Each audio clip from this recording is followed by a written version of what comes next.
தமிழக வெற்றிக் கழகத்தின் தலைவர் விஜய் பேசிய பேச்சு மறைமுகமாகவே இருந்ததாகவும் பொத்தாம் பொதுவாக பேசியதாகவும் விமர்சிக்கிறார்கள் மூத்த பத்திரிகையாளர்கள். அவர்களின் கருத்துக்களை பார்க்கலாம். விஜய் கிட்ட திமுக எதிர்ப்பு பிரிடாமினண்டா இருக்குது.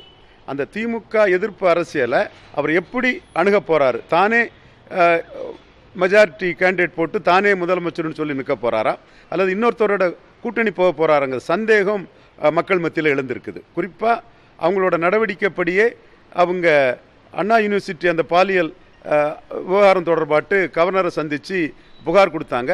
ஆனால் பொள்ளாச்சி பாலியல் வன்கொடுமை பற்றி எதுவுமே பேசலை. கொடநாடு கொலை வழக்கு பற்றி எதுவுமே அவங்க சொல்லலை. அதிமுக அமைச்சர்கள் ஏன் ஊழல் வழக்கில் கைது செய்யப்படலைங்கிறத கேட்கல. ஊழல் எதிர்ப்போங்கிறத ஒரு புனிதமான ஸ்டாண்டாக எடுக்கக்கூடியவங்க அதிமுகவுக்கு ஊழலை பற்றி எதுவுமே பேசலை.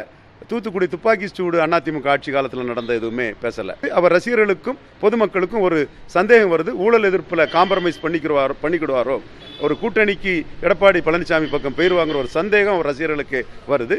களத்தில் இறங்கி நிறையா பிரச்சாரம் பண்ண வேண்டியிருக்கு. அவருடைய ரசிகர்களை அரசியல் மயப்படுத்த வேண்டியிருக்கு, தொண்டர்களாக மாற்ற வேண்டிய அவசியம் இருக்குது. ரெண்டாவது, இவரும் ஒரு நேரடியான பாலிடிக்ஸ் பண்ண வேண்டியிருக்கு. இன்னைக்கு காத்தால ஒரு ஹேஷ்டேக் விட்டுருக்காரு. அதில் கெட் அவுட்னு தான் சொல்கிறாரே தவிர மத்திய மாநில அரசுகளை பற்றி பேசும்போது கெட் அவுட் சொல்கிறார். ரெண்டு பேரும் சேர்ந்து வேஷம் போடுறாங்க, நாடகம் ஆடுறாங்கன்னு சொல்கிறார். கெட் அவுட் சொல்கிறார்.